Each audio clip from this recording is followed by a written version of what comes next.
One. And welcome yet again, another episode of Chat with Gunner, episode 7. And today we have a great guest. We have Matt Hankins coming in. Matt, just a little background real quick.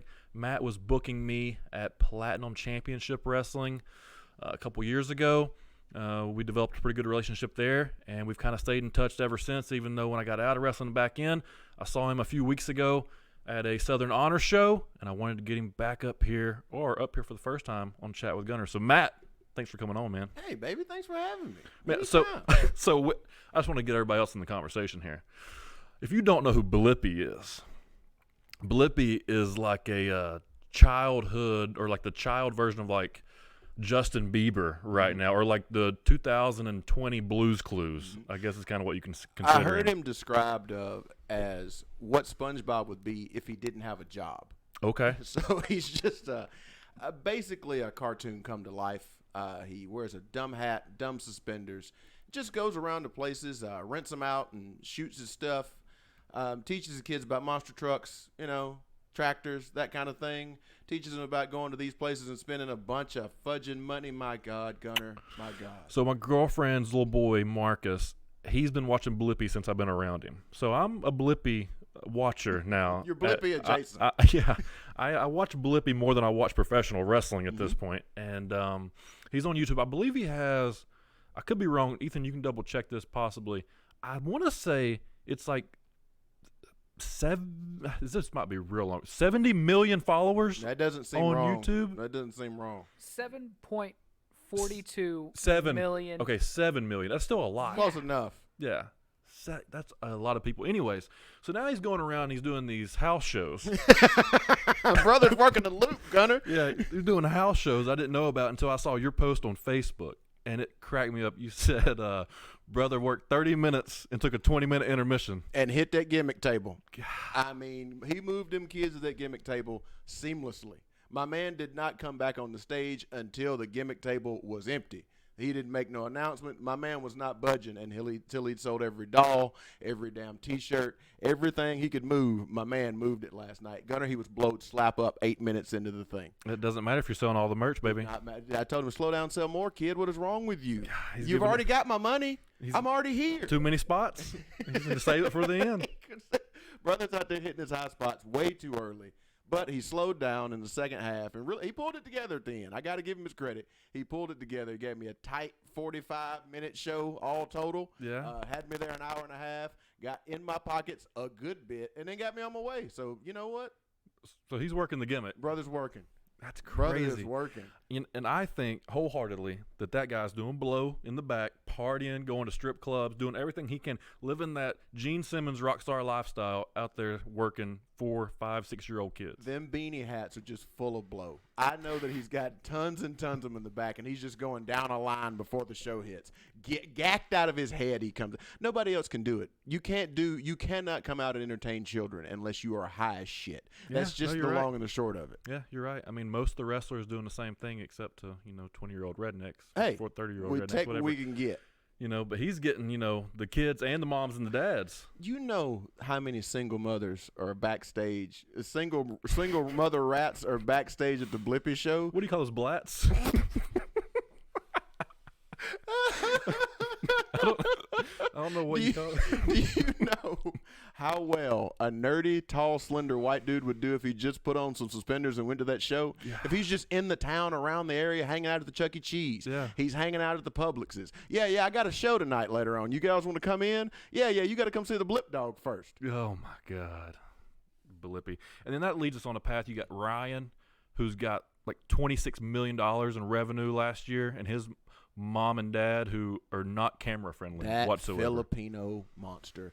That woman haunts my dreams. I'm here to tell you, man, of all the ones my kid watches, Blippi is by far my favorite because that dude gets in and out in like 6 minutes. That's true. Blippi's here. He's going to sing you a song, teach you a lesson. You're going to learn about brushing your teeth. He's out of there, and he's gone. Yeah. He's out. Yeah. He teaches him how to spell his name. You talk about working a gimmick. The first thing that dude teaches you is how to spell his name so you can just go to YouTube on your own and find him. But that Ryan and oh man, I got to be careful because I say a lot of things at home that I can't say on this thing about Ryan and his awful parents. But that dude has always got something to sell me. He's got the best toys. He's got his own toys now. His And food? he's got his own food. And that mother is like nails on a chalkboard. Mm-hmm. I want to punch that woman. And Yeah. I'm not supposed to say that. I would like another woman to punch that woman, I guess is what I'm supposed Like to a say. big, strong, Just a manly just woman. Nyla Rose. Yes. That's who I would like to have punch that woman. Your AEW Women's Champion, Nyla Rose. What a transition. So good right there. Yeah, so you got Ryan, then I don't know who else is in the YouTube. You said one more. Who else? There's a Ryden and his father, Andy. Again, I don't like people who don't go to work all day and get to spend this YouTube money. Right. I've never seen. He owns a skateboard shop, apparently. Okay. I think he bought a skateboard shop after his kid got over on YouTube. I'm Because sure. I don't see a lot of work being done at this skateboard shop. But they're just sitting around the house playing games we couldn't possibly play at home. Yeah. They get free toys delivered to them. So now I got to go buy this stuff. Yep. And they want to play all in my house and shoot arrows and all these things.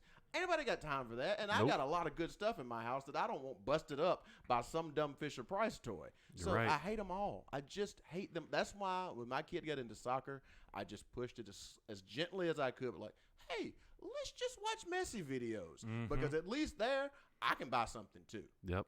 That didn't get in New Jersey. You're I right. loves New Jersey. You're right. Yeah, I walk into the house, shot with a Nerf gun. Walk yeah. into the room, shot with a Nerf Oh, gun. yeah. Like, listen, just because Ryan had a Nerf gun war on 3 of his 10 episodes this past show. His daddy ain't been to work in 6 months. I've been there all day, and I'm trying to eat supper, and I'm not trying to play Nerf fight right now. Yeah. I don't care. It's crazy. And that if you get that screeching Filipino woman, if you get her on my TV, like Ryan, tell him about your story.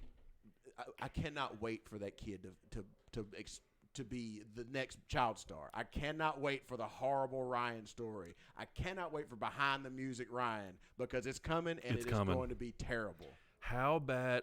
He's the first. I think he's going to be the first YouTube child I star agree.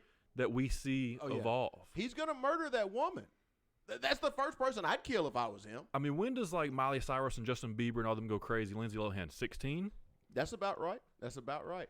These kids are going to age into it a lot faster than they did because at least with like Bieber and Lohan, they had a skill.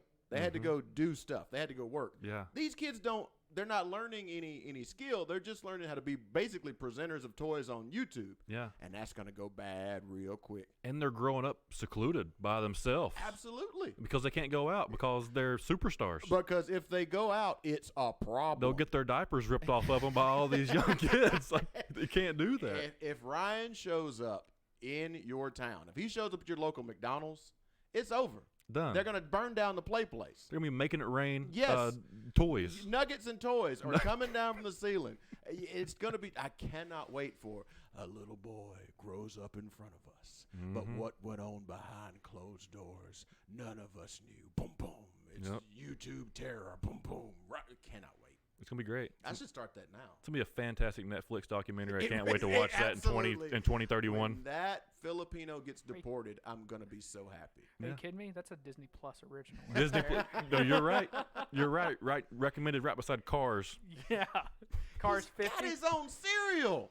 Yeah, I know. Wait, he has his own cereal? My man has his own cereal, and it's got his own end cap at the Walmart. Like, this cereal don't even have to associate with the other Right. Podunk cereals. Yeah. My man has his own cereal. It's like Bootios and then Ryan. right there. And I'm walking past and like, hey, there's Ryan's cereal. It's like, you know I'm not bringing this into my home. No. I hate everything about these people. They are terrible. But how's that go? It goes when you're 5 or 6, you get your cereal, but then when you turn 18, you get your own edibles. Yes. Right. Yes. So that's his transition. Ryan edibles. Well, first, he'll get his own. CBD company? Well, Yeah. He'll get his own liquor first. Okay. Like That's how the stars are going. let me walk That's the that back. trend. He'll get his own seltzer first. Okay. And then That's we're for going to sure. move into CDB. So we're going sparkling water, We're gonna CBD. sparkling water. You got because his fan base is going to grow with him. That's what I'm saying. So you got to change with the times. He's going to be baby. selling to these people all through life. He's going to sell to these Life people. insurance when he turns 40. He'll never make it to 40, Gunner. He'll never make it. God. Mark know my what- words. I don't know how his parents aren't already just selling. Oh, shit. They aren't just selling liquor anyway. Yeah, dude. For the parents now. They'll have their own videos now where they go on vacation. Absolutely. And they record their own stuff talking about him as they're on vacation. Yeah. Like- he ain't around. He ain't even in the video. Yeah. The star's not there. This is the B show. But the panda's over there, the little cartoon panda they got going on. I mean, shit, the kid needs a fucking nap every day. So. Yeah, it's ridiculous. Yeah. And they got 2 more in the pipeline. They got twins, my man. They got twins that are ready to come out. I cannot. When the tag team hits, they're waiting for a heel tag team. They've got their rock and roll. If they can get a Midnight Express, they're going to tear the territory up, blow the roof off the place. YouTube is in trouble. It is. The YouTube territory is in trouble. Then you got guys like Logan Paul.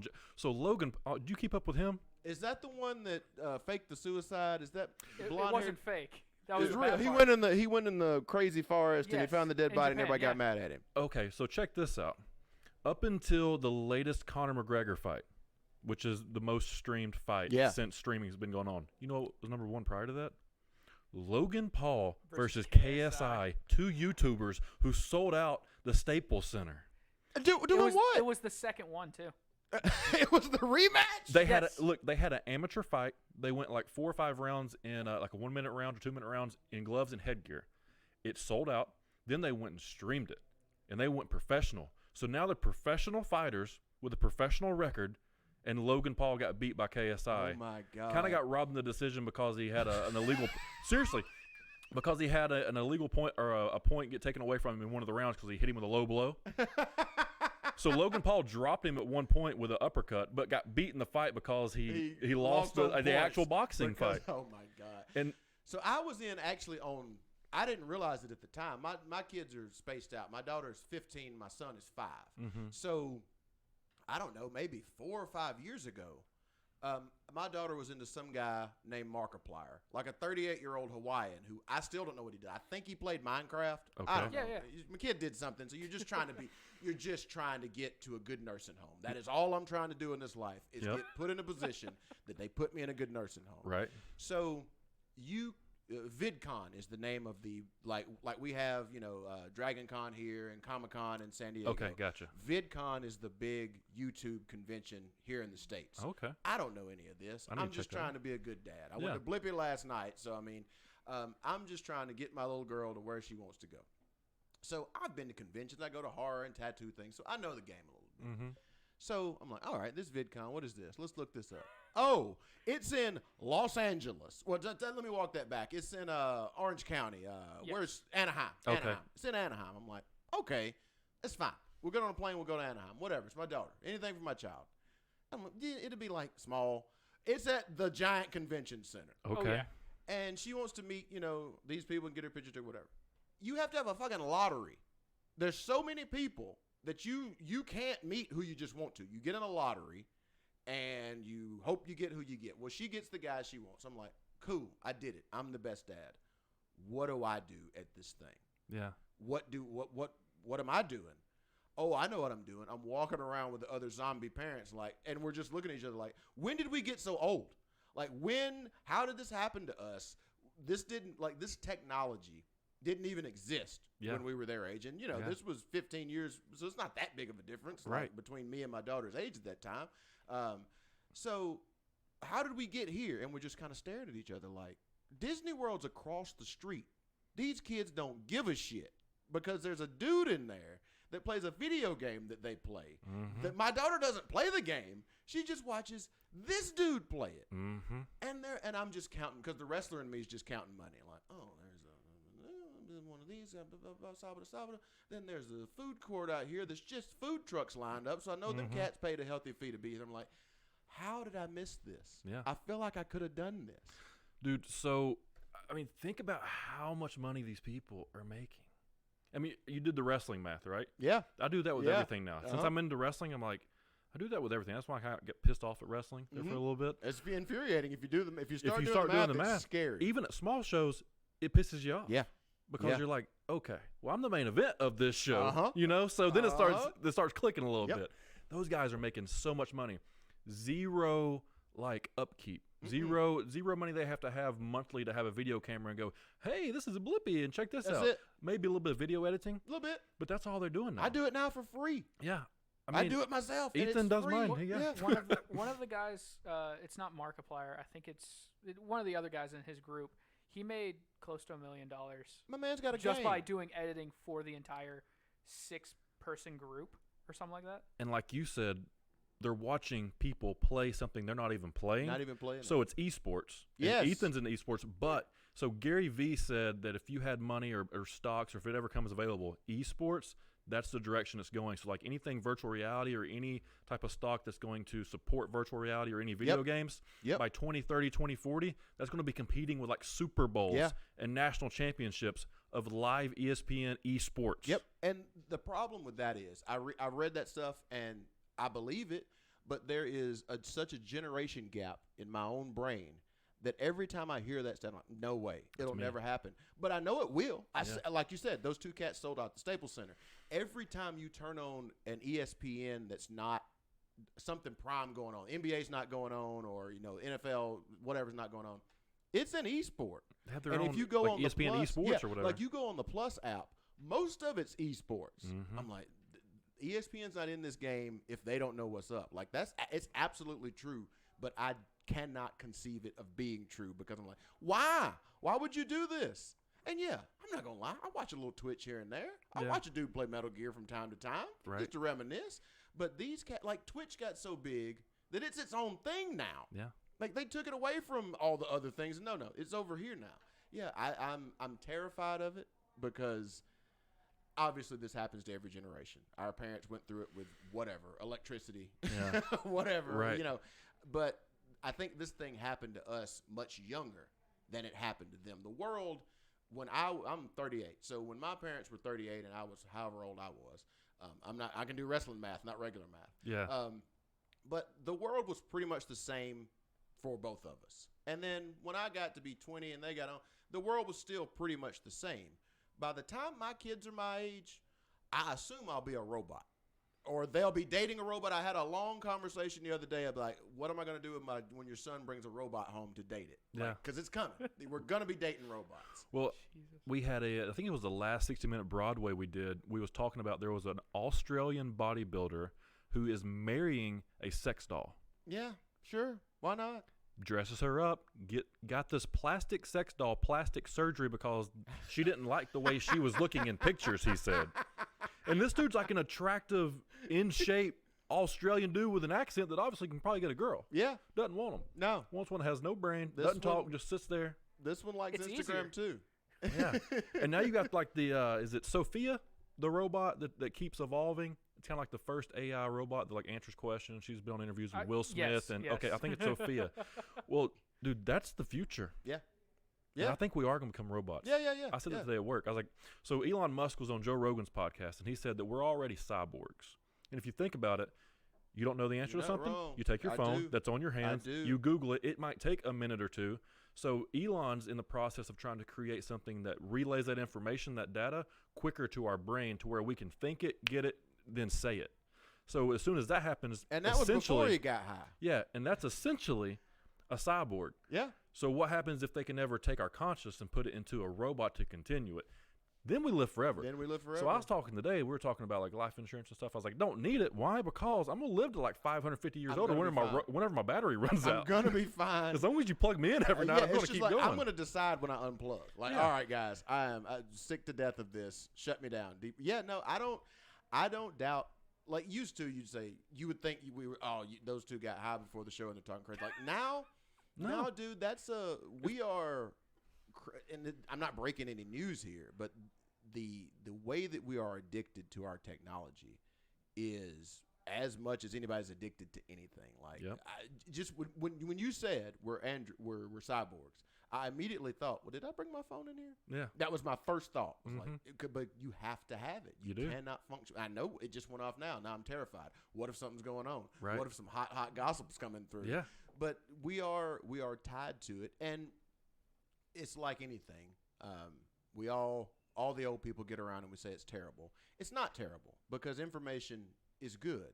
What I don't like is my over dependence on it. I remember being a kid, and you would think of somebody that was in a movie. You'd see a movie, and you're like, oh, what's that guy in? And it might take you 3 weeks, but you would just stew on that.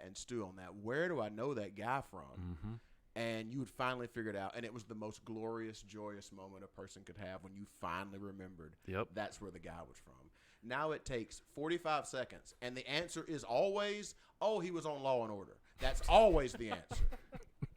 Well, another thing, one of the cool things about being in middle school at my age or high school was being smart enough to remember stats in sports. Oh, that was my my thing. God, so Gunner. I wanted to know, like, I had all the stats, right? I pretty of the people I needed to know. So if somebody asked me a question, oh, boom, Tim Tebow, this many touchdowns that game, Yep. that many yards, that many completions, that many attempts. Now it's like, I don't know. Oh, it's this. I could name you player for player, backup starters, 2 deep. I could probably go 3 deep with the 1992 National Championship Alabama Crimson Tide team.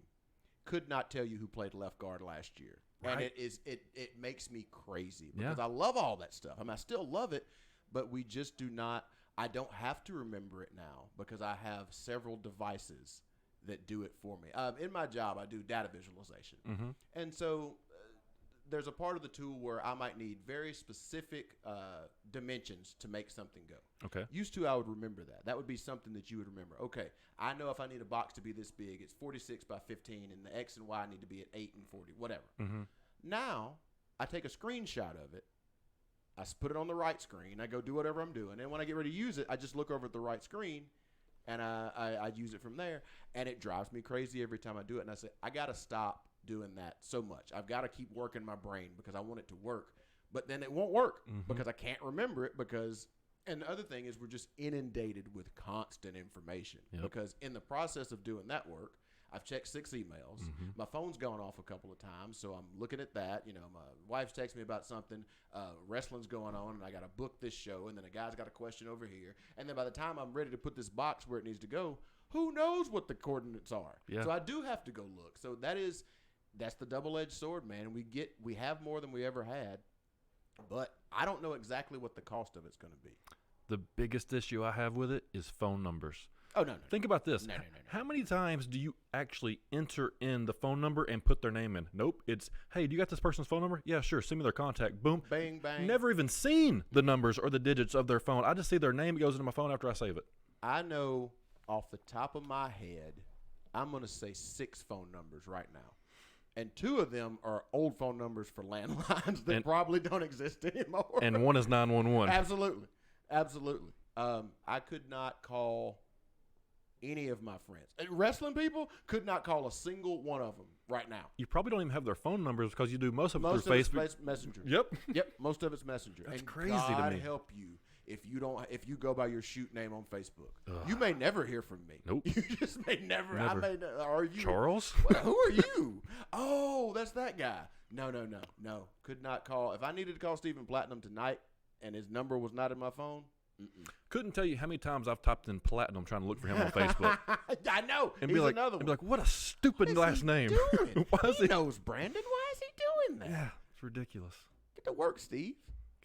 Speaking of Steve, let's get to some wrestling. Hell yeah. Let's talk. I mean, I figured some people thought we was going to talk about it. Sure. It's not the 60-minute Broadway, but hey, we talked about all the other cool stuff. Surely they didn't think we were just going to talk about wrestling. So, Platinum Championship Wrestling's back. Back in a big, big way, baby. Tell me about it. How'd that come about? I was done.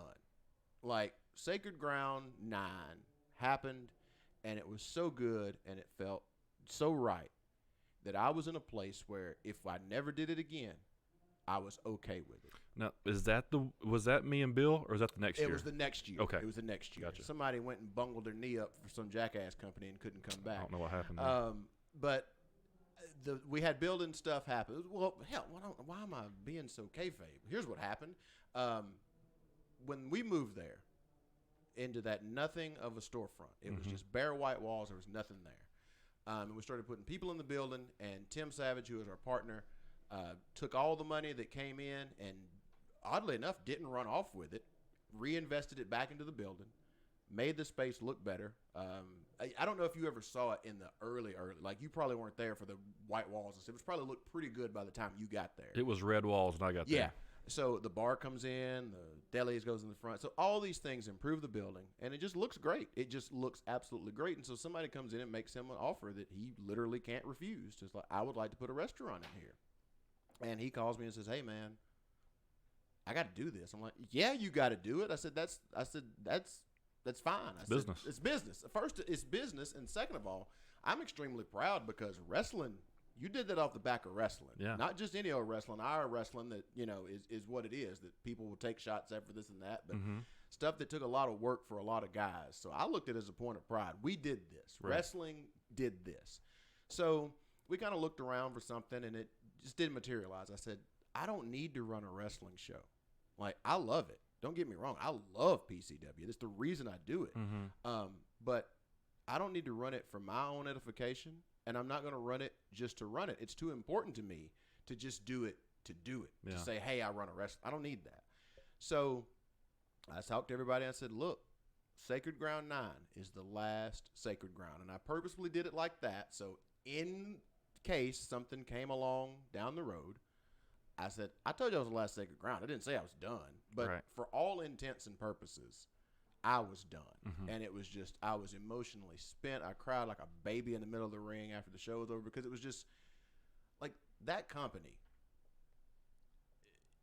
It means an incredible amount to me because, quite frankly, it represents I moved here from Alabama in 2009. I remember that because it was right before the 2010 National Championship game. That's how I keep time, is through Alabama National Championship. Makes sense. So shortly thereafter, I Googled independent wrestling Atlanta, and I find this page that has WWA 4. that's one. I was like, what is this? AWF, WOW. I don't know what any of these letters mean. But this Platinum Championship Wrestling has a character named Dwight Power and Rachel Tension, and there's a bunch of concrete gorillas. Like, this I understand. Yeah. So I start going to these shows with then my 4-year-old daughter, and it is our Friday night tradition. There ain't no question about what's happening. I hadn't seen a high school football game since I started going to PCW because that's how different it was. And I just fell in love with it. And then I'm there all the time, and I make friends, and sabada. And I love it so much that eventually Steve says, do it. You just take it and run with it. I mean, that's how much I love it. Steve Platinum loves Platinum Championship Wrestling. Around what time is that? That would have been, so Sacred Ground, I'm measuring championships and Sacred Ground. So Sacred Ground 3 was Steve's last year here. Sacred Ground 4, Shane Mackey was booking it. Sacred Ground Chapter 5, I was working then. So, I started at Sacred Ground 2. So I'd been watching the show for about 3 years and then running the show in the 5th year. Awesome. And I'm going to dispel a rumor, or not a rumor, but I'm sure a myth. I bet people, no matter what Steve says, believe that he never stopped running it. I can tell you straight up, Steve might have told me things to do or not do 4 to 5 times the whole time I ran it. Yeah. Everything else he let me do because he knew I loved it, and he wanted to. He was giving me the same grace that he was giving. Like, it was his, so he did it. So he gave me the same lead rope to go on. Mm-hmm. So I just ran the thing, and then the building stuff started to be a problem, and we didn't know when we could run, and we tried to do this, and we tried to do that, and things fall through. The thing I cannot abide, I cannot mislead the people. Now, I can tell them a story that they don't want to hear. I cannot listen to them when they want this guy to win, or when they want this person to be pushed. I can ignore all that. I don't care about you in that. Yeah. But I cannot jerk you around, and I cannot jerk the boys around. And it got to a point where I couldn't say for sure we're running on this date, and this date. And when that became the thing, I was like, we can't do this. Yeah. And so I said, all right. My original plan was to go to 10 and stop anyways. That was I felt like it had not run its course is the wrong. That's negative. I felt like it was just time for a break. We needed a gap, sort of. I'm a big soccer fan, and in soccer you have cycles, and it's when all the kids come from one country to play in the World Cup, and so from when there's about 18 to 23, that's your cycle. You got to win all you can win in that cycle. Gotcha. And I felt like we had won all we could win with our current cycle, so we just needed a break. And then everything gets pushed up a year, and so 9 happens, and we tell what I think is a beautiful story. It culminates in Brian Kane winning the title. He was like the first guy that was just a Porterdale guy to really get over. Like, everybody else had some ties to Avondale. Everybody else would have had, a lot of ties to like how things were run before. But Brian was the first guy who was just out there to really, really, really get over. And he wins the title. I'm like, that's it. I'm done here. And I said, if a perfect opportunity falls in our lap and we get the right building and everything's fine, I'm happy. I'd love to run it again, but I don't have to. And so I didn't do anything for a year. And I said, Tim, the door is always open for me to come back and do it, but I am not good at logistics as far as like building, and that ain't me. I'm here to do wrestling. That's all I care about is wrestling. And so I just waited, and then I kind of went off, and we started running the roads, and I was a pretty good manager, as it turned out. Yeah. And we started working here and working there, and then Tim finds a building. Tim finds this, and I go see the building. I'm like, well, this is perfect. This is everything that we could want. It's not what everything everybody else would want, but like this would be our space. Like it felt like where PCW would run. And the boys always wanted to do it because they love it too. Like that's their home. Yeah. That's where most of those guys either came from, or it's the first place that they went that they really felt like family. Right. And that was the real deal with us. It's like a lot of people say that, but no, we were different. Like it felt like family there. And so when the whole family wants to go, Daddy's got to load up the station wagon and start trucking. So off we went. That's awesome. It's terrifying. It's so scary. How close is it to Porterdale? 5 minutes from door to door from the old building. So the crowd right now, what are you drawing? About the same, and they're completely different than the other people. Not the same people? No. We have, I would say that on an average night, we might have 10 holdovers from the old building. Really? And everybody, the other typical, we're right around 55, 60 people, about what we always were. And they're usually either brand new, or maybe they came to the first show back and they skipped the second one. But that's always been PCW. Yeah. I don't know what it is. They'll all come back for the big show whenever you have a big show. Whenever we have a big show, we'll get them all. We get them all once a year, and that's it. But no, we did not. I expected that we would get 25, 30 of the regulars would come back. But, what happened was we were gone a year, and they went other places. Went to Southern Fridays right down the road. It's a good show. Yeah. We started running on Fridays, which was for me, it was logistical and it was personal because that's when I used to watch PCW. That's what felt right to me. We have a Friday night energy. Yeah. Saturday energy is different. It's just a different kind of thing. Friday night show is different, and we have always had that energy, and we kind of always we would fight against that because Saturday expects to be a different thing, and we ran at 6 o'clock on Saturdays also to accommodate double shots and all that kind of stuff. So I said, well, I'll fight it. Now, in retrospect, I should have gone to second and fourth. That's I do regret making that mistake, but for various reasons, we settled on first and third. But if I'd gone to second and fourth, I think we would not have as many things against us because right now, my first priority was like, hey, we used to be first and third. We've always been first and third. We'll be first and third. That's fine. And then I had my anarchy commitments, and so I didn't want to butt up everything against that. Yeah.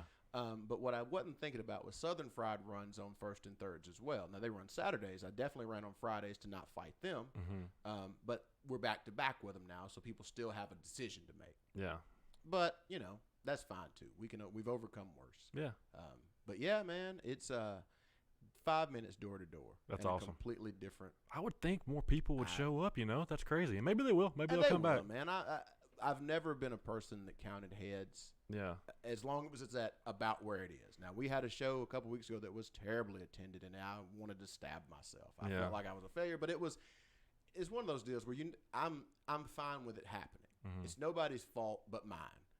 That's the thing. I had to take the ownership of it because I had pulled a crazy stunt the show before, and immediately you second guess yourself as the booker. I would hope you would. Right. You have to have some level of accountability. It felt like a direct correlation of, Hankins, you pulled a crazy stunt. And here's what happened. And I knew when I did it that it might happen. And I told the boys, I was like, look, guys, I might have shot us in the foot tonight. I said, but I'll die on that hill. I can't be scared. Yeah. I'm not running a show to be scared. And sure enough, the next show, we got killed. Absolutely killed. Like, after we pulled the stunt, one lady said it was the biggest disgrace she'd ever seen. It was bad. What'd you do? All right. Maybe I heard it, but I mean, look. So I love whenever time a story goes, okay, look, it's gonna be good. So the thing, because we didn't get the regular crowd back, I was not planning on starting completely over. I was planning on at least they would know who the pieces were. Mm-hmm. I would move the pieces around the board differently, but they would at least know, oh, that's this guy. We don't like him. That's this guy. We do like him. Well, these are all new people. So I needed a complete thing, a complete heel thing. Absolute 100% bad. You need to know that this is bad and anything that opposes it, therefore must be good. Mm-hmm. So I said, how do I make that? 101. Right. 101, baby. That is it. I need the heel group. And we had tried. Oh, I thought this guy would. Nope. They didn't. They liked him for whatever reason. So I said, here's a guy that I know. I've got a manager, Jonathan Malik. They don't like him.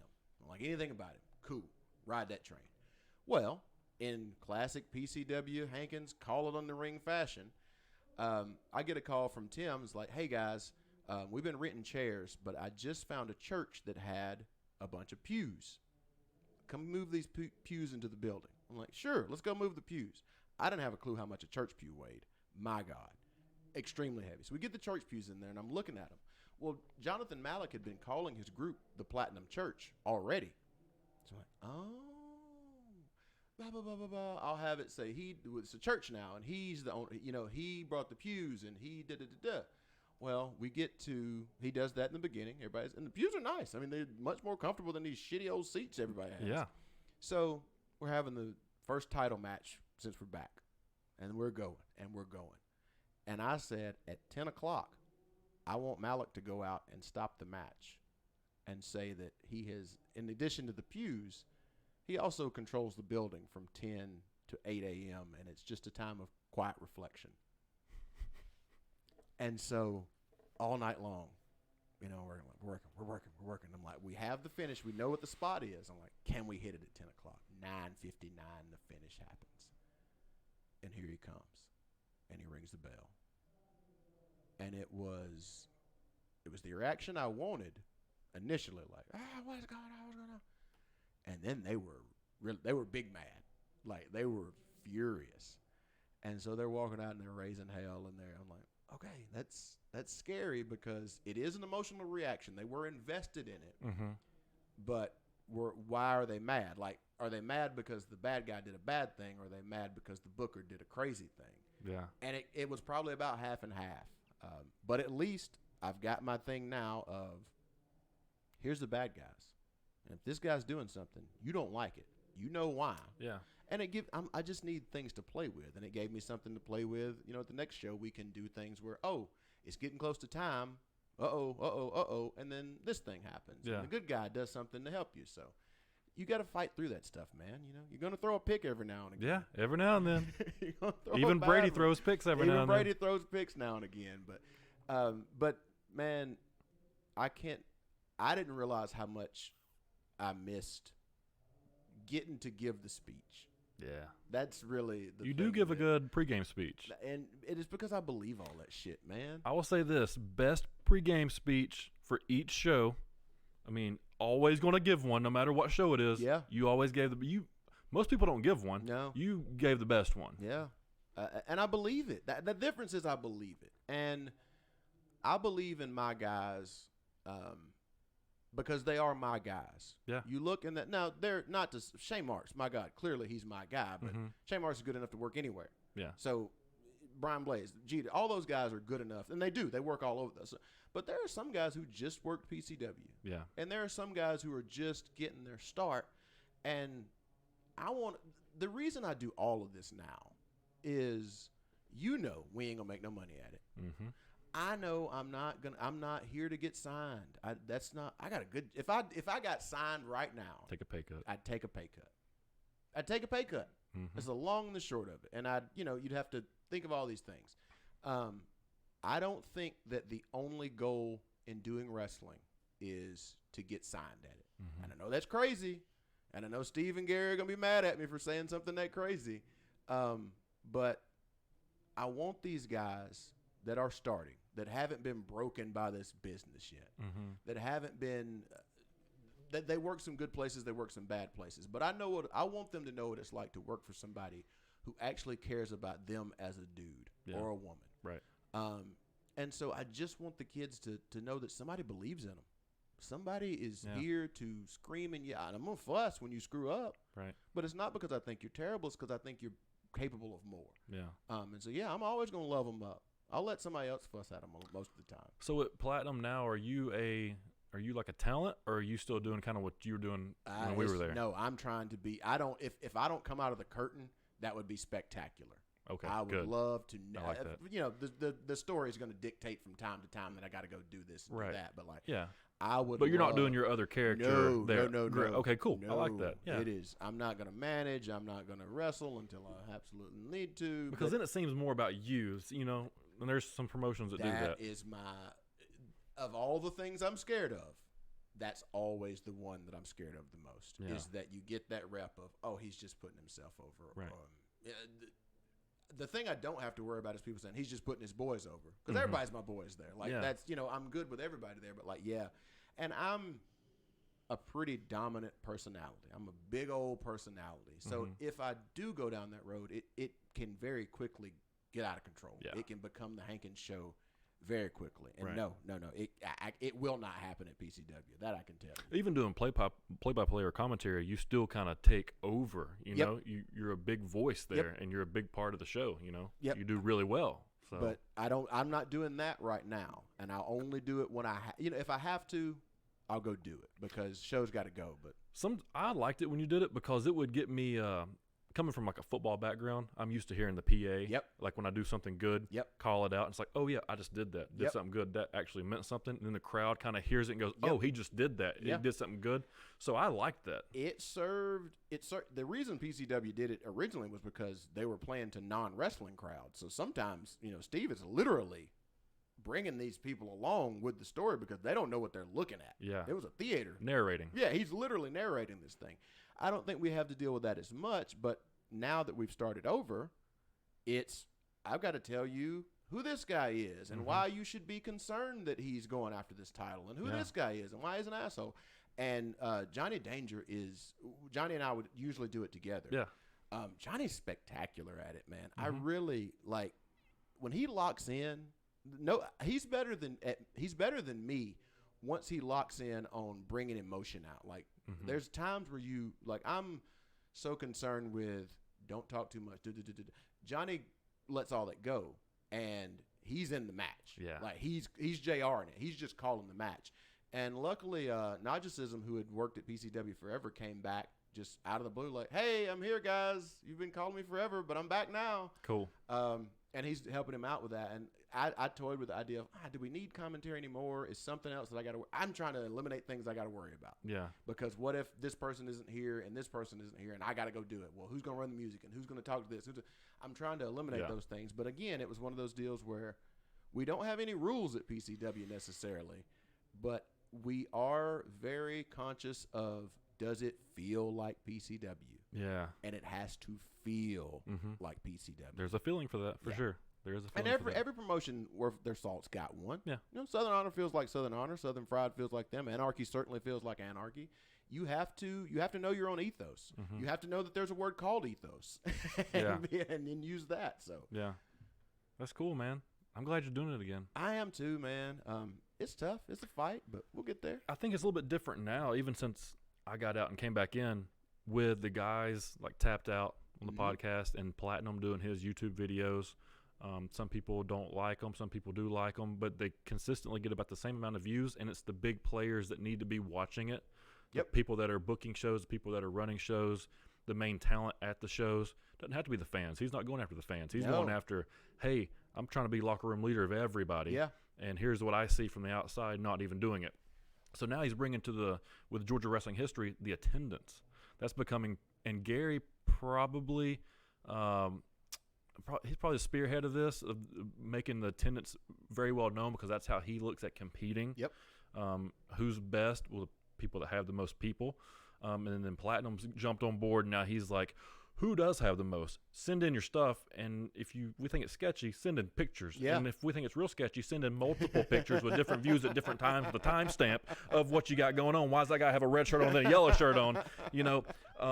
But I like that. I like the competition, and I think it's made Georgia wrestling better. I don't know of another state that does that. I don't either. Maybe like the bigger promotions that come through town, But that's it. I don't know Maybe. another state that has that. If all 50 states had that, professional wrestling would be in trouble in general. Absolutely.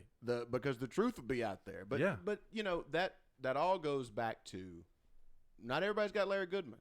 No. I mean, not everybody has their own Dave Meltzer quality wrestling journalist. That's Yeah. just so Larry laid the groundwork for all that because that was the stamp of approval or disapproval for so long was you got the Goodman review. Yep. And then that gave birth to Rob Rod and then what Steve's doing. It is incredible of what's happened just in a couple years because and the other thing it's done is it feels we're best.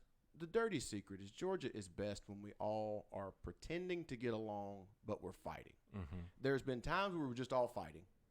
There's been times where we're kind of getting along.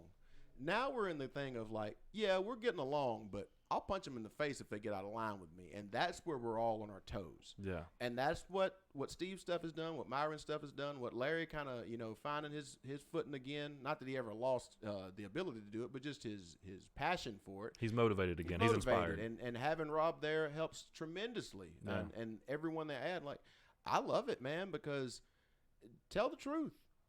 Just tell the truth. And I'm never going to fight the attendance fight. Yeah. That's just not my game because, again, we were talking earlier, like, I'm not a salesman in that way. I'm going to tell you what I'm doing is good. I know it's good. If you don't like it, piss off. Right. That's why I'm a terrible promoter. I'm a good booker, bad promoter. But also, I'm not motivated by the things that Gary's motivated by or even by, what Southern Fried's motivated by. Yeah. And I'm not financially, it's a different model.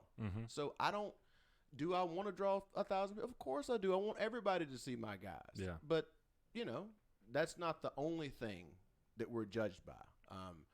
I judge my success by what I judge it by. Mostly is, am I happy? Because if I'm happy, that means we had a good show. Yep. And if we had a good show, that's all I can control. I think success metrics, I think we make, and this goes past wrestling, this goes to anything. I think a mistake that a lot of us make are we don't distinguish between the dream and the fantasy. We all talk about chasing dreams, and that's great. But a dream has to be attainable, and you have to have goals that walk you up to the dream. Yep. The fantasy is a thing you can't control. So for me, I can't control if I get 1,000 people or not. Gary himself, as good as he is, can't control when he gets 1,000 because if he could, he'd have 1,000 every time. Yep. And he just would.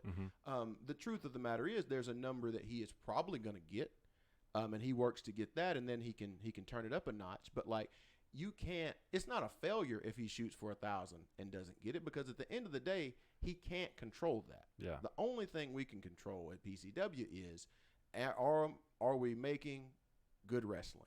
Are we telling good stories? Are we getting guys better? And so that's what I'm judging it by.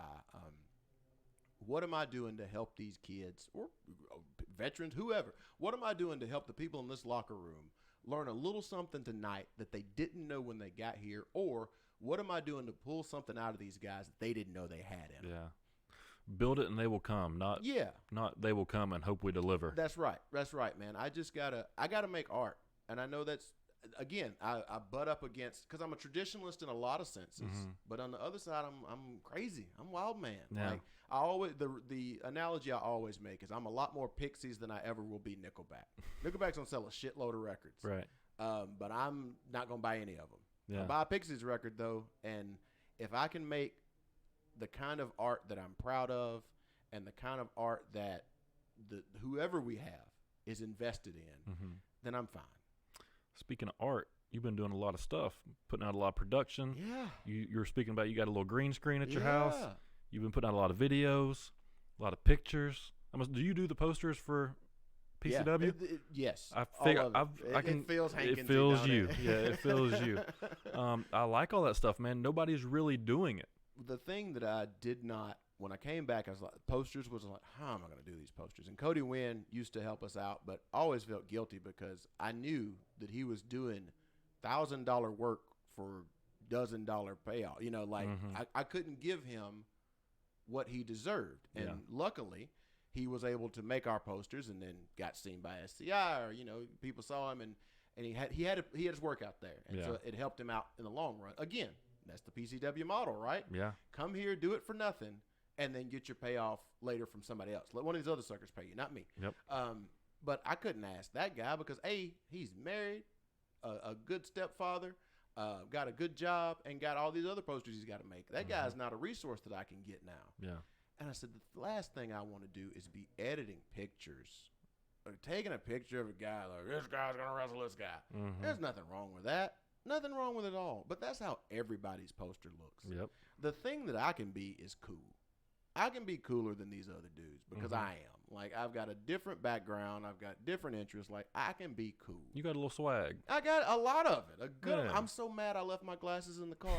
I'm so mad I left my glasses in the car. What shoes you got on today? Oh, man. What am I wearing today? Oh, I got them orange and green Timberland Gators on. Okay, you got the Griffies, right? You the one? I have all of the them. Yeah. Yeah, We clicked on that one for sure. All the Griffies. You're talking about saltwater. You're talking black, white, and red. You're talking neon green. Yeah. All the Griffies. Okay, back to it. Yeah, but I said I can be cooler, and I can figure out a way to do this that's not expensive, that I'll be happy with, and that won't take up. I don't have no time. I have so little time. I got 2 kids. Yeah. I got a full-time job. I manage, I promote, I book, I do videos, I do editing, not just for me. I'm remixing people's music all the time and all this stuff. I said, how can I make these posters? You're busy. I'm busy, but I found a templating thing that just lets me kind of like, all right, what's a theme? What's just one small theme that I can hammer on? Find something, put this in, make this fun. Now, does it take forever? Absolutely it takes forever, because once I start on this easy templating process, it's like, well, what if this font looked like the Detroit Red Wings? That'd be cool. Let's go do that. And then you got to go. So, yeah, it still takes a while, but it's all me because I can double down on cool. Yeah. I can. I'm like, that's the thing that I don't think anybody else. You're not going to out-cool me. Right. Like, again, cool don't always draw, but you know it's cool when you see it. Makes you happy. Makes me happy. That fucking Ferta poster I made last night made me happy, and I made it. I love it. It's like on a creative player on Madden or like WWE or whatever. It takes 4 hours to create a player that you start a dynasty with that lasts for 3 minutes because you quit. Because you quit it. But, man, you enjoyed it. He looked great. Looked great. And Interest gear was on point. He had that neon visor. he had the mixed matching gloves on. Yeah. But, like, I don't know. Like, people ask me all the time, like, where did you come up with the idea for XYZ? Yeah. No clue. No clue. Just hit you. It usually is, okay, there's a show on the X. It's day Y. I got to do a promo. Okay, cool. What am I going to do? No clue. I will come up with something on the way home from work. That's usually when I do, like, because that's the last chance, right? That's the last. If I get home and I don't have an idea, it's never going to get done. So I've got to figure it out in that 15 minutes from work. It's usually I'll hear some song or something will just be in the back of my brain. I'm like, well, play with that, and then out it comes. See, with me, I'll be sitting in the sauna in the morning or at night, whenever, and I'll be listening to something motivational. Yeah. And it'll be one quote that I've heard a billion times that I hear this time just a little bit different. And I'm like, because, I mean, I've been putting out a lot of videos, and if I have to, like, have bullet points on a promo, it's going to suck. I'm going to be like, what was that? I'm looking at the left side of my brain trying to figure out what I'm about to say. But if I just go out there and just say something, it's probably going to be okay. I might stumble on a word or two, but who cares? Who cares? It's live, baby. Yeah. We're doing this off the cuff. Like, who cares this the structure? Who cares right whatever? Now. Yeah. And, well, I mean, you had a pretty good teacher. I did. and just listening to him and being around him, I picked up on his kind of the structure of his promo. I just have a different voice. I have a different way. I don't have to get real raspy and say it. I have, I'm more cocky and athletic. Yeah, you got your thing. That's my thing. So my struggle is to not, because if I really get locked in on one, I'm going to turn into Jeff. Like that's what's going to happen, because that's my guy. Right. That's my dude. Yeah. And I gotta not get into Jeff, because I can't just go out and try to be Jeff. Yeah. As much as I would love to just do it, but I'm not gonna be Jeff, and B, he deserves better than that. Yeah. Like, I can't just go out here and imitate Jeff, which is it's hard because it's so. Oh my God, it's so good. It's so fun to get in that rasp and just get down. And every time he critiques me, that's always what it is. Like, oh, you can growl a little. Finger pointing, that shaking finger point.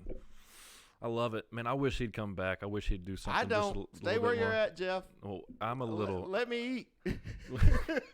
I'm a little selfish on this regard. I would rather not talk and have him do it. You know, I do. I would have loved, or will love, if it ever opportunity. I would love to fight him. Like, yeah, I'd love. It's me and Shane and you and Gunner. Come on, the opportunity missed for that Scenic City thing, where they had Jeff. I was right there. I know I didn't have the profile that I have now, certainly. Yeah. But I didn't get better. Yeah. You know what I mean? There's not a drastic difference in my abilities now and then. Man, the things we could have done to hype that thing up. That's still, man, I always feel like a proud dad at wrestling shows for one reason or another. God, I ain't never been more proud in my life. That was a fun match. It was spot on. Everything it needed to be. It felt right. You had done all the stuff the year before to set up the story that would make the floor and the bleachers hate each other. That was beautiful. Yeah. But then at SCI, the bleachers are locals, people that go to school. My people. Gunner's people on the floor are hardcore indie marks who hate him. Or half my people and right. People that pretend to hate you, but yeah, now they really do. But you do what you can. It's all right. But to have that atmosphere going crazy, y'all went in there and delivered, and you didn't do too much. No, we didn't do anything. You did just enough. That's the Shane. We did our stuff. That's the Shane Marks magic, baby. Well, my favorite part of that match, and I went back and watched it before I returned just to remember. I was like, "Am I any good? Let's watch this match, see if I am." Get my mojo back a little bit. But my favorite parts of matches is always what the other guy gets to do to me and the reaction because that happened. Yeah. So when I hit him with a spine buster, threw up the C, but I threw it up like the Rock, turned around, there he was for the spine buster again. That was the best reaction of that match because everybody was up for him. Yep. And nobody knew Shane there, really, No. I mean, he don't wrestle in Chattanooga that much. And he got my whole crowd up in the stands and the people around me hating. But even the people in the crowd or in the stands were cheering, on the bleachers were cheering for him as well at that point because I'm being a dickhead in the ring to my own people. That's right. And magic was happening. Man, when that magic starts happening, it just gets on everybody. It is like a literal palpable thing. You know it as soon, like, uh-oh. Yeah. And you can kind of feel it start to build and like, uh-oh. Yeah. We're all leaning in. Yeah. We've all leaned into this match, and now we have suspended all disbelief. We don't care about work rate. We don't care about what this guy said on Twitter. We don't care about shit else. Wrestling's happened. Yep. And we're all in it. Man, that thing was just gorgeous. Yeah, that was fun. Beautiful. That was really fun. Love Shane. Love Shane right there. I'm going to toot my own horn, though. Do it. Name another person that can come at my status in Chattanooga, being the guy, to have Chattanooga turn on me at my own tournament. It was a masterstroke. That's when I knew that it was more than just, oh, this guy's going to outwork everybody. Like, this guy's going to just – it was past how great you looked and how well you could perform. It was like that's when I talked about the magic and when you know it's happening. It also happens when you see a guy who you hadn't done anything. You know what I mean? Like, you didn't go in and attack Joey Lynch. Like, you didn't beat Joey Lynch up at the last Scenic City and jump him and hit him with the trophy and bloody him. None of that stuff happened. You were just you. And you carried yourself in a way that even though they were your people and they bought a ticket to see you, they were like, it turns into that thing of, I don't like how Gunner's acting. He thinks he's a little better than us now. He's a little high and mighty. And it was not over the top. It didn't have a big bombastic promo. It was just a subtlety, just a facial little expressions, the way I moved. This there. Throwing your belt in the ring. Absolutely. Man, the muff.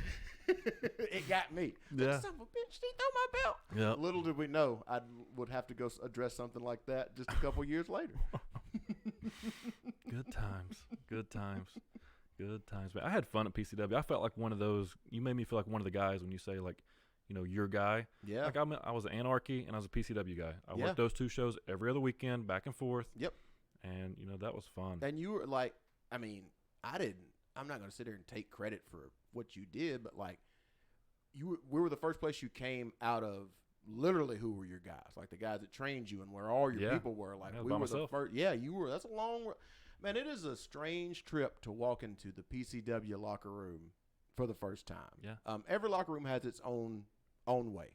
But ours is so loud and so crazy, and it's so black. My God, it's so black. And I was so white. I was so white. Right. You were the exact thing we all needed. Like, man, what I wouldn't give to have a white boy to drive these women crazy, and I got one. And I remember seeing you for the first time at the last Empire show, and I think you and Jeff had started talking. So we had just started dialogue, like him kind of getting my resume. Yeah. And I think the reason why he liked me so much, like the very beginning, he was like, hey, send me a little bit about you. And I hit him with that. I hit him with everything. Like bullet points, broke down paragraphs, and it was like, oh, here's my promo. I just got to say what he said. Yep. You know, and it was all true. It was all true. That's the problem. But he came in and said, yeah, Gunner Miller's thinking about coming down. I was like, oh, yeah, whatever. Come on. Yeah. Whatever y'all want, which is Jeff anyway. So I met Jeff my first time walking into the PCW locker room. Oh, really? Yeah. That's crazy. And then we went out there and worked together. Look what I did for you. Look how much I provided. So, I mean, we had talked. Yeah, but the first time you actually met face to face, we met. He went out there and did a promo on me. We did that 2-minute or the 2-man squash. Yep. Yeah. God, that match you had with Damian Bennett is still, I loved it. I just loved how that match worked because it was you on your ascent and then him being thrown into a thing. And knowing he was going to get killed. And show up late. We called zero of that match. Of course Damian Bennett showed up late. So just anybody can go to PCW's YouTube channel and check that out. That match, literally, you want to talk about walking and talking the entire match up. And I'm not a walking talker. Let's just get that right. Well, shit. And then you had what?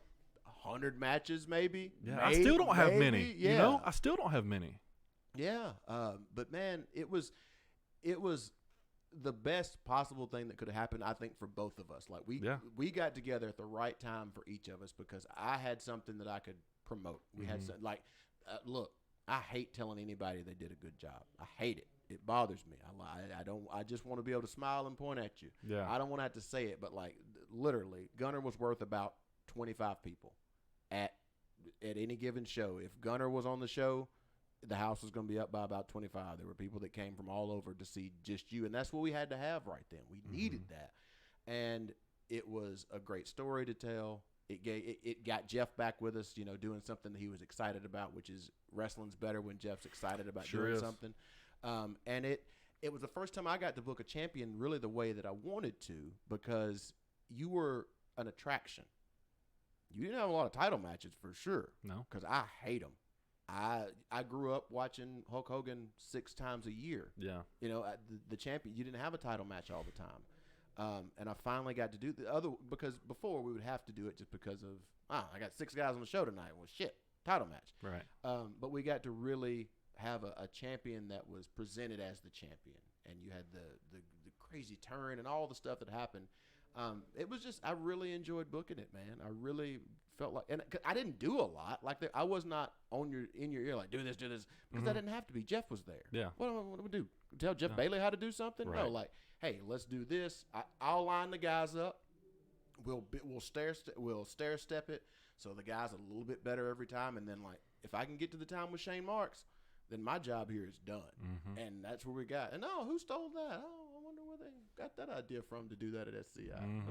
Who would have thought to put those guys together? Yeah, that was a good one. The first time with Shane was cool too. Yeah, that was a lot of walking and talking. Walking and talking, man. That's the secret, man. Is once you're able to be confident enough to know you got it, that's all you got to do.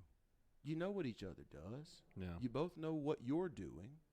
That's how you pull that special thing out, because the problem with a match that is completely scripted and gone over is at some point everybody's going to understand cooperation is happening. And I know I sound like an old man when I say that, but like, it's the truth. And I'll tell this anecdote.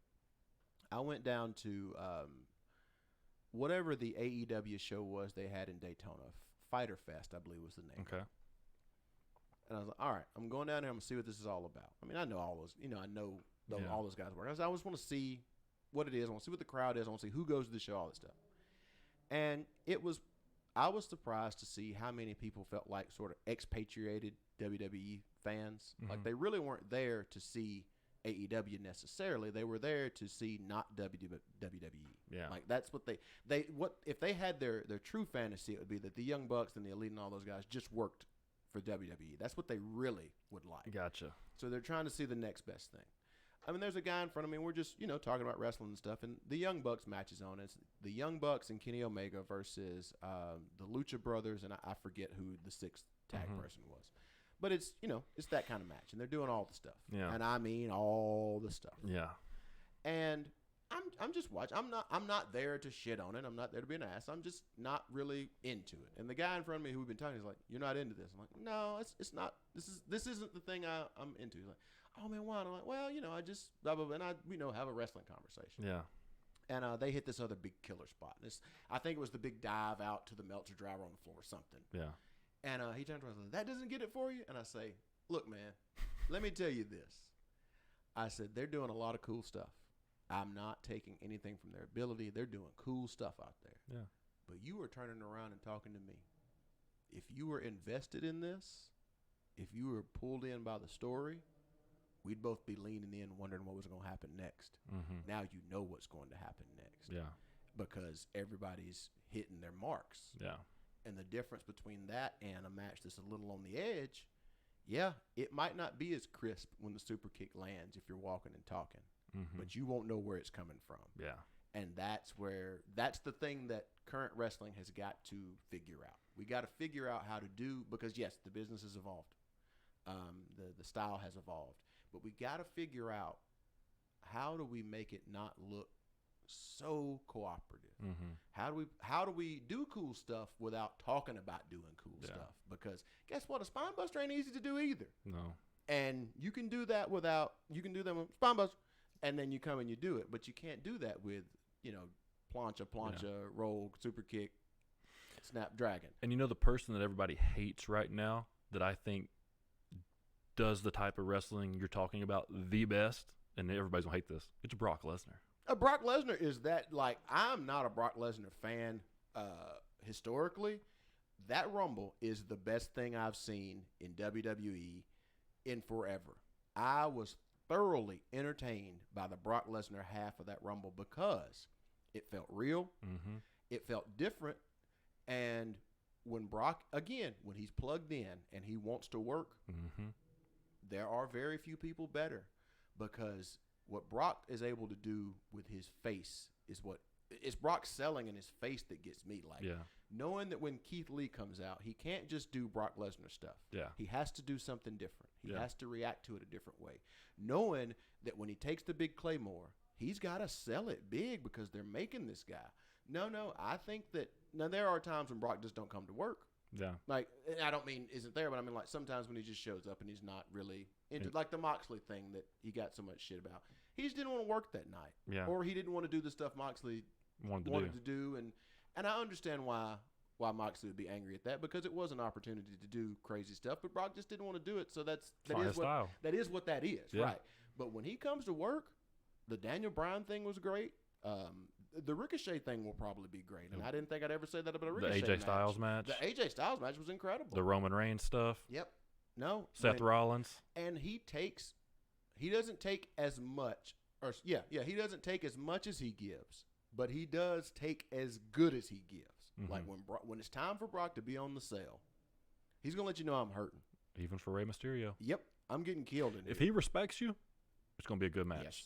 Yes, it will be. And that's the long and short of it. Yeah, and if you can make him look good, it'll be a good match. It'll be a good match if you make Brock look good. But no, he absolutely is because when they handle him the old way, right? Mm-hmm. He's not on TV every week. Nope. People hate it. Yes, good. That's what you're supposed to do. Good. You're supposed to hate it and then watch it when he shows up. That's what you do. That's what you do. You've been doing it for 5 years. Right. We hate Brock Lesnar. You've been watching him for 5 years. You've been paying $10 a month. 5 years. Add that up times whatever it is. Yep, marathon math. Yeah. And I've been in that thing too of like, oh my God, a Brock Lesnar match. But no, when he comes to work, man, I want to see it. I want to see it happen when it's going to happen.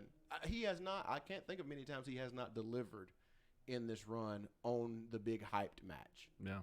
Like he doesn't squash guys. I mean, the Kofi Kingston thing, I know everybody got mad at that, but that had to happen. Dude, they're competing against the UFC. What happens in UFC fights? You pay a lot of money and you see a knockout in 10 seconds. Sometimes and guess what? You get kabonged. Sometimes that's the best thing to happen because it builds up the next match. Yep.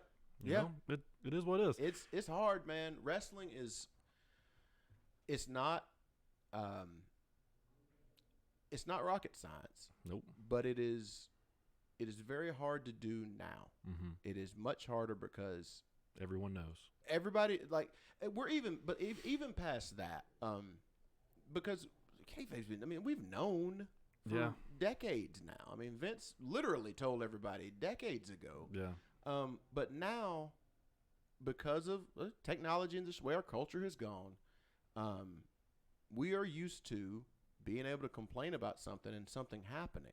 Oh, we don't like how the dumb Sonic the Hedgehog looks in the movie. Let's complain. And so they spend $30 million to fix the dumb hedgehog. Yeah. You know, this person said something we don't like. Cancel them. Like, you get results now by complaining. And so the audience has its way that they think it should go. And either A, you have to constantly be catering to them, or you have to fight them. Right. And neither one of those things are good for wrestling. Yeah. I was watching, so I did the Cornette drive-through song. Yeah, that was awesome. Yeah. So as payment, Corny sends me this giant box of stuff. And part of it is just Mid-Atlantic DVDs from like the 80s. Yeah. And I'm just, let's go. Let's get them in there. And I'm just watching, it was Blackjack Mulligan and Big John Studd. And the whole match is Studd shit-canning Blackjack and not letting him back in the ring. Every time he comes to get back in the ring, Studd hits him. Blackjack goes on the cell till like 8. He comes back in. Studd hits him again. By like the 4th time this happened, the people are literally coming across the rope. They're up. And when Blackjack gets in there and makes his comeback, it's a couple of punches in the claw, the announcer had to announce at the end of the match, fans, return to your seats. Go sit down, because that's how up they were. Yeah. Now, why does that happen? I don't know. Is it because it was, 80s in North Carolina or Louisiana or wherever they were and nothing else was going on? Maybe. Maybe it's because the people still believe, kayfabe was still alive then. Absolutely. But the bottom line is those people came into that wrestling show and they wanted to see a wrestling show. Like, they didn't want to see anything else. They just wanted to see this thing. And now we go to a wrestling show and we kind of want a wrestling show. Really what we want is an interaction. That's the thing we're really after now. It's more of an interaction. We're selfie culture now. We don't want autographs anymore. We want pictures with people. We kind of want the talent to be on the same level as us. Yeah. And back then, them cats just wanted to see two dudes punch each other. Yeah. And that was good enough. It's crazy that you can go to a show now, any event, and people are watching the event through their phone as they're recording it. And they're not even experiencing the live atmosphere of the event. I catch myself. I go to a lot of concerts too.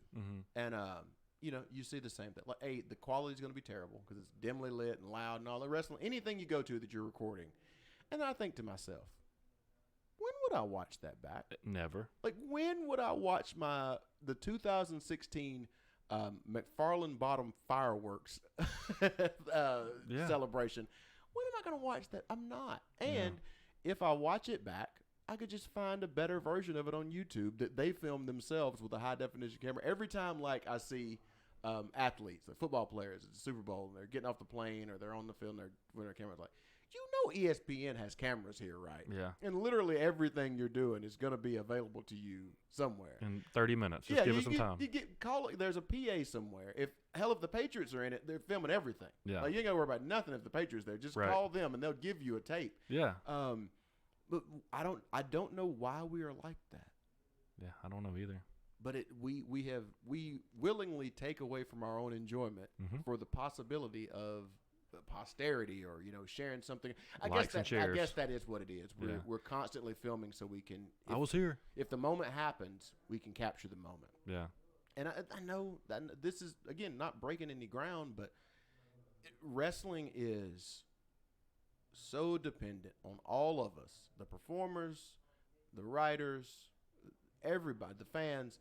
We all do have to be on kind of the same page. I used to say this all the time about old PCW when I was just in the crowd, and we were loud and vocal and had opinions and all that stuff. But at the end of the night, we were all pulling the same way on the rope. Yeah. We didn't fight the booking.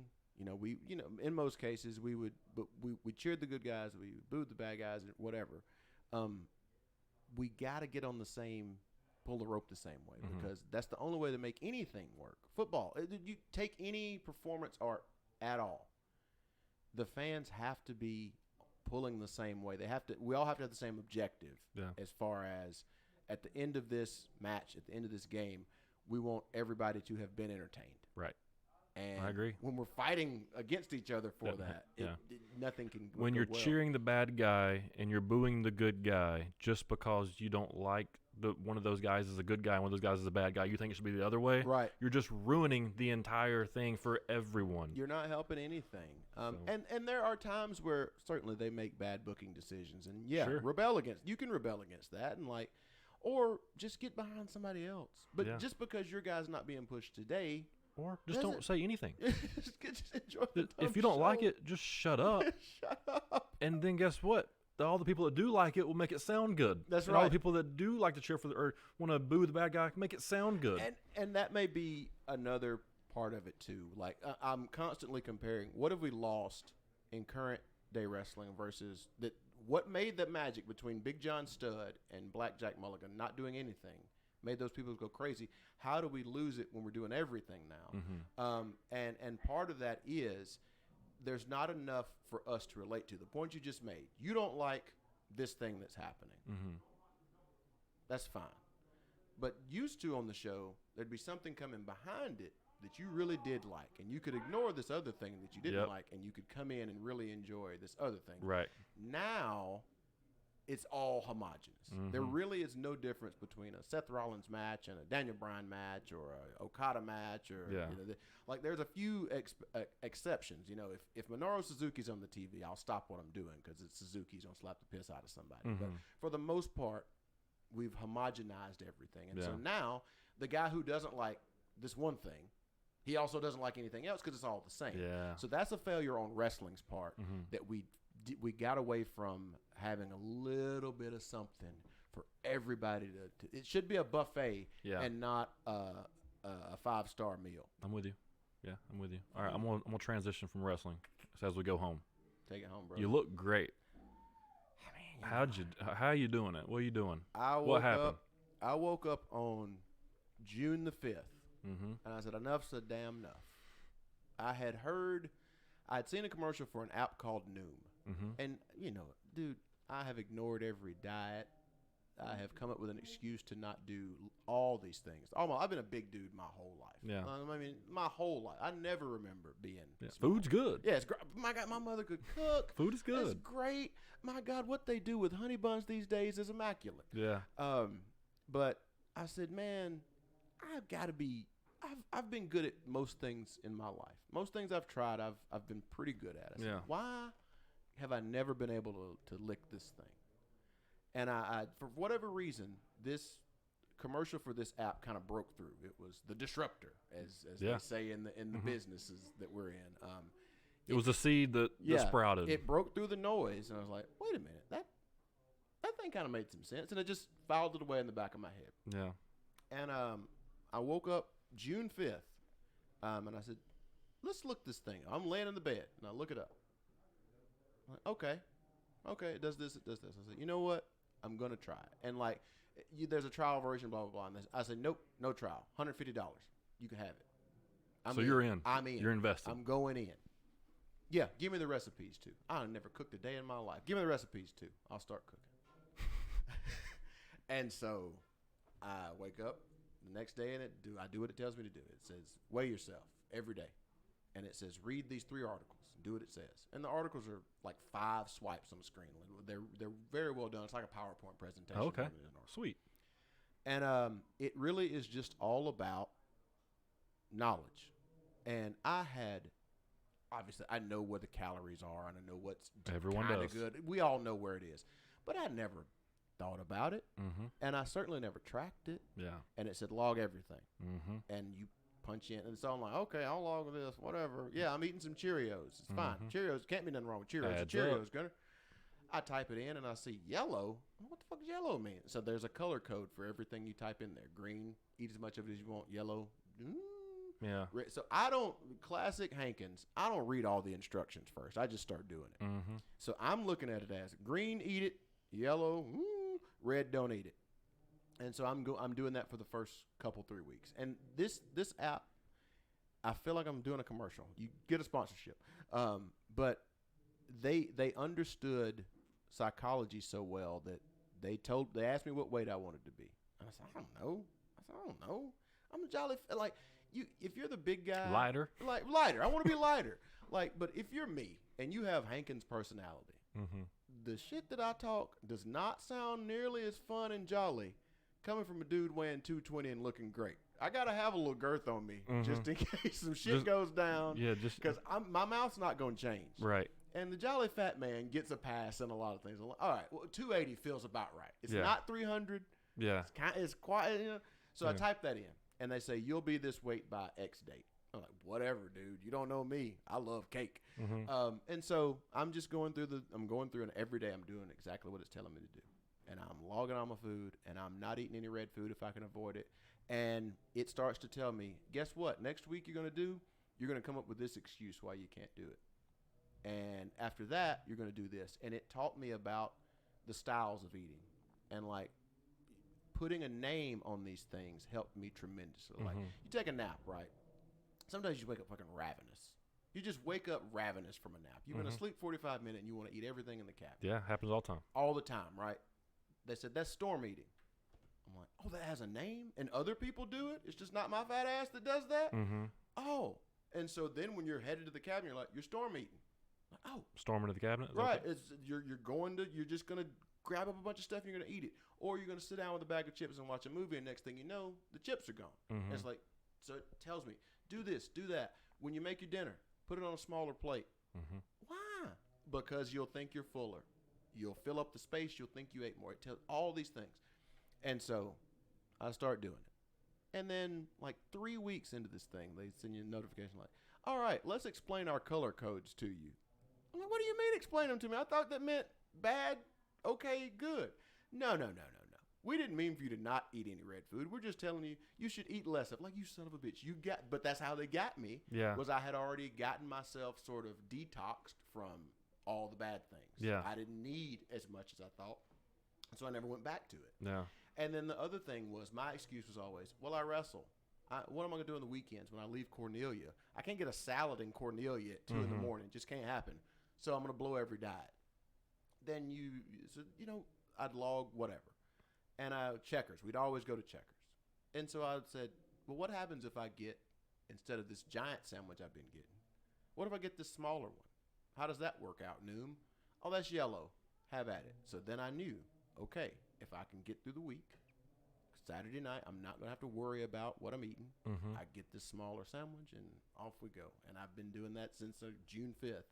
And I will be damned if about 3 days, because when I was going to hit around Christmas is when I'm going to hit my target weight. Yeah. So Christmas and Thanksgiving threw a bit of a monkey wrench. I did okay.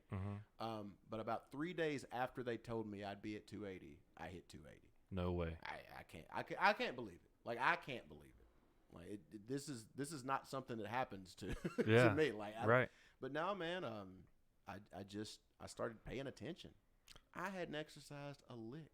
Ain't lifted weight one. Ain't touched a treadmill. Just change your eating habits. I strictly changed my eating habits, and I started, like, I will walk the trash out now in the apartment complex instead of driving it. And, I got a 5-year-old who loves soccer, so we get up and we play soccer. But I mean, I'm playing soccer with a 5-year-old. I don't want to overstate what I'm doing here. But I bet you have more energy to do those little things that you were doing before. I am tearing his ass up. That's he right. used to kill me. Get when him. I started this, he was killing me. I was like, man, I'm blowed up. I'm blowed slap up, son. Now I'm all over it.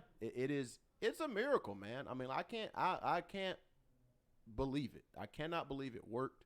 And is it easy? No, it's not easy because these are it's a sacrifice. 38-year habits I have. Mm-hmm. This is every family gathering is you got to be conscious of it. I did start to treat it kind of like alcoholism, and I'm not drawing a comparison between the two. I'm not saying one's as bad as the other, but it's pretty close. Food is addicting. Yeah, it is. It is an addiction, regardless. I said, and I would think like, oh man, you can have a cooking. Like, you know what? If I was addicted to whiskey, that nobody would say you can have a whiskey. Yeah. And so I got it out now. Because I'm still going to eat Chex Mix that has a little fucking M&M in it. Yeah. That's going to happen, But now, guess what? Instead of eating the bag of it, I can meet out in my hand about what a serving is almost to the gram because I started weighing my food. Yep.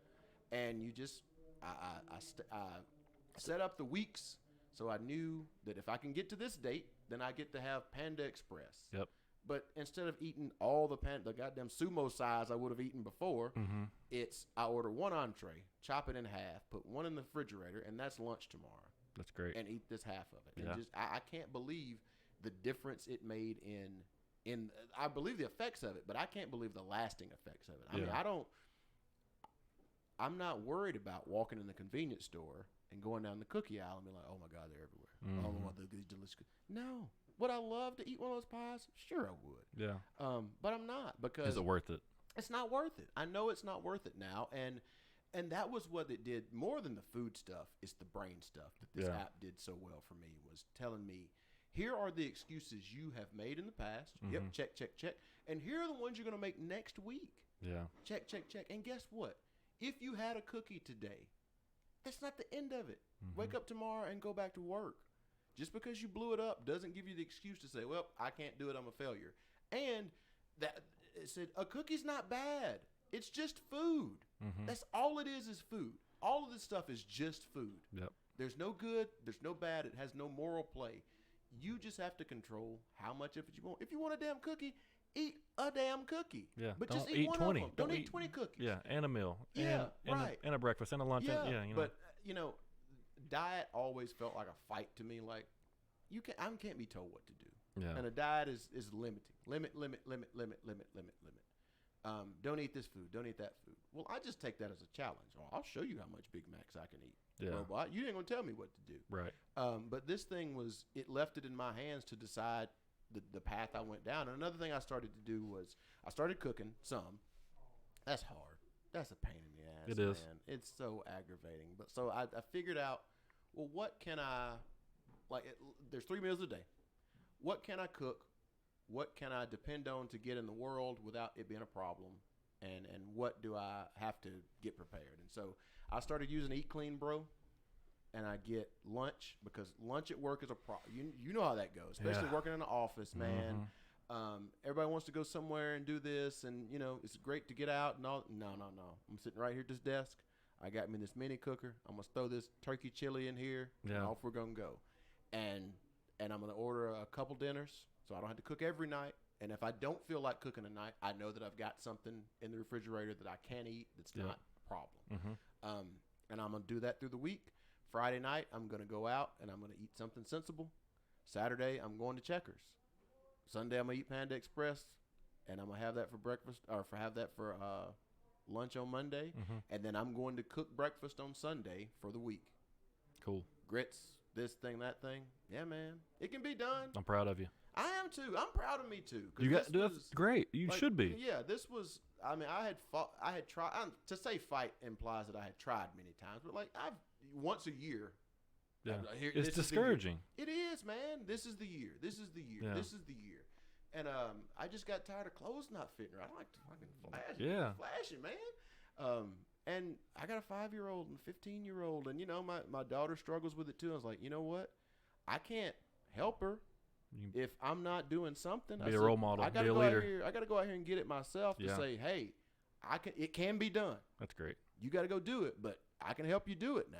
Fucking eat brown rice. It's not that bad. That's great, dude. When you were at the Southern Honor Show and you were standing by Jeff, and I walked up behind you.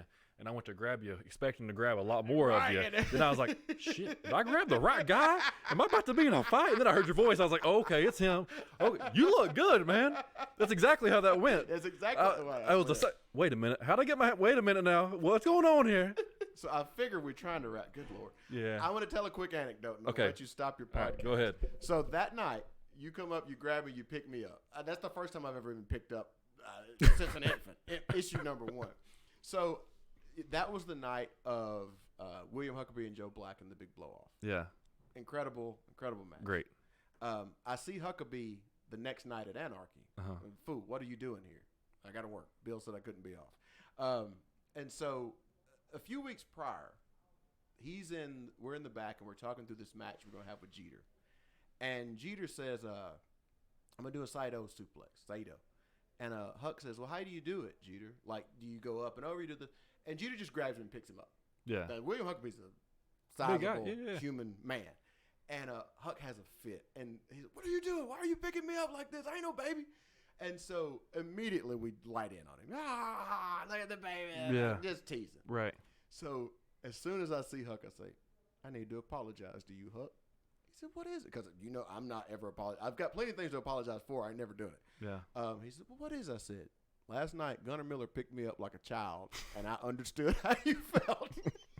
So I'm going to tell you, I'm sorry for making fun of you, because I know how it feels now to be picked up like you are a child.